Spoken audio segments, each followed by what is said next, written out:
So this is going to be the first elementary or early game build for Raymond, like up to like a level 20 or level 25-ish area. Raymond has a lot of ways he can be playing.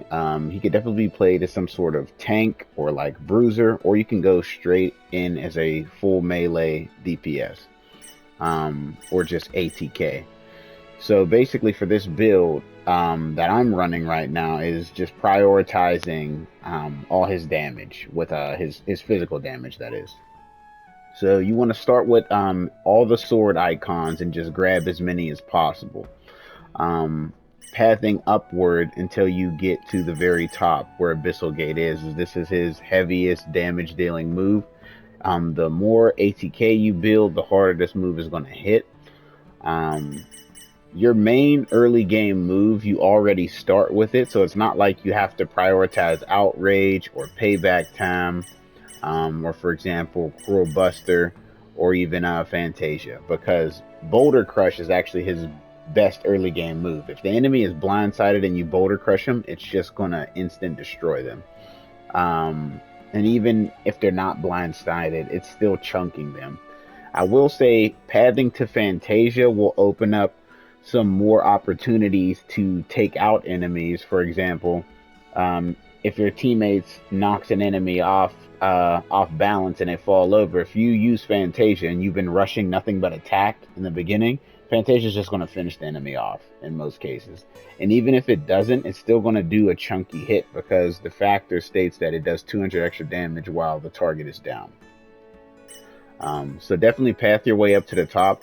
The reason why I skipped the defense up in the shield here is because I'm starting the path somewhere else for the next portion of the build, which is all the way up to where it says all in. It's going to increase the user's attack and int. Int is your magic damage, but we're only into this for the increased attack power. It only lasts for 2 seconds, but it is a 50% attack buff, which is bigger than the buff that Nina grants you. And I believe if Nina were to buff your damage at that time, you could have close to 65 or 75% for one swing, which is pretty nuts if you're doing the Boulder Crush or you happen to. You probably won't get Abyssal Gate off because Abyssal Gate has to charge, but you'll still get a sizable hit off. I want to keep doing like build update videos for these characters as I get closer to them, but Raymond is the main focus of this playthrough right here, so I'll push his out earlier and then I'll start to talk about the other people that I'm keeping as my core 4 as I complete the campaign. But this is the early portion. I think that's going to give you the strongest early game. Heading over here, it's a lot of defensive based stuff, which could be used for players who want to play safe. But at the same time, you're just going to make the fights a lot longer if you just go for guts, which is magic resistance, and defense, the physical resistance, and then just the HP for more health.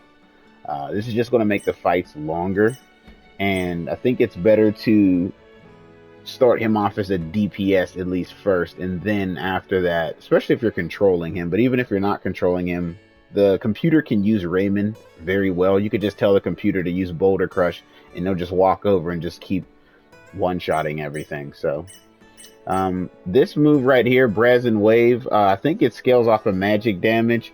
It doesn't have a lot of power in it, which is why I didn't rush that way. I'm curious to see what this is over here, this combat skill, but I suspect it'll be more magic damage than anything else, which is why they have a whole bunch of int up surrounding it. So after you path your way up to Abyssal Gate, head towards All In.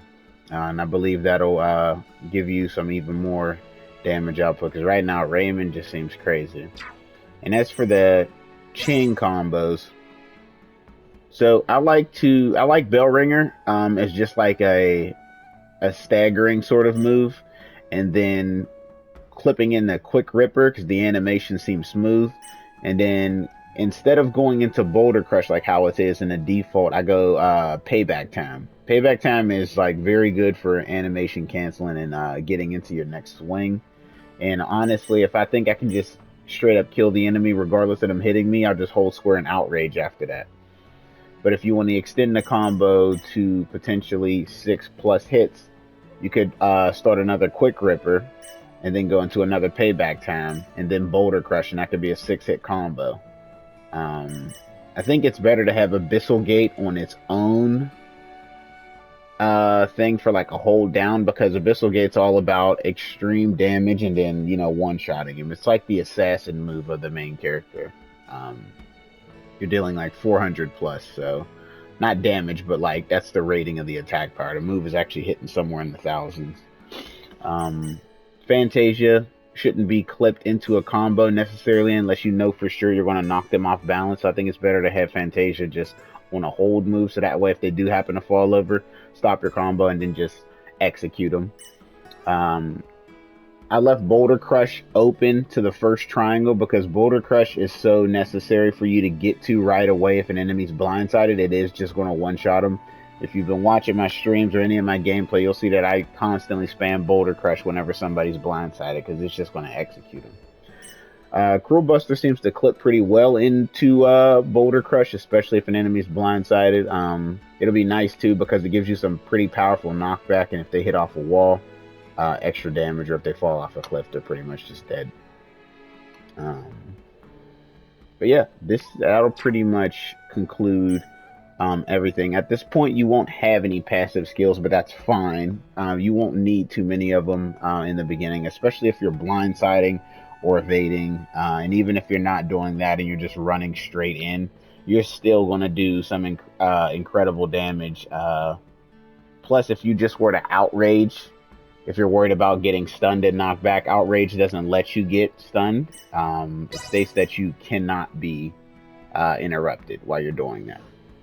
So you could outrage and then cancel the animation with Payback Time and then just smack them with a Boulder Crush if you were worried about getting in.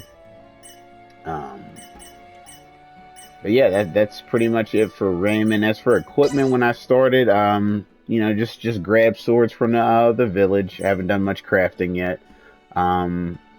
Armor is more of a defensive side, and this is a DPS build. If you're somewhere around 311 attack power at level 25, you're doing a good job for focusing that. Since I had the pre-ordered version, a Tri-Emblem is super useful. Like, look at all those positive stats you get. And then I slapped on Ridley because she was also adding 28 attack power. But you could also do power rings or the soldier board pieces. Those also give you a, not soldier, the gunner piece gives you a good bit of attack power. But yeah, that'll conclude the early game portion for Raymond's build. And I'll be doing this for Nina when I get closer to where I'd like her to be, and then I'll kind of send one out there. And I have one in the pipeline for Elena as well. But yeah, that's it for this one. I will catch you guys in another build video for Star Ocean and Divine Force.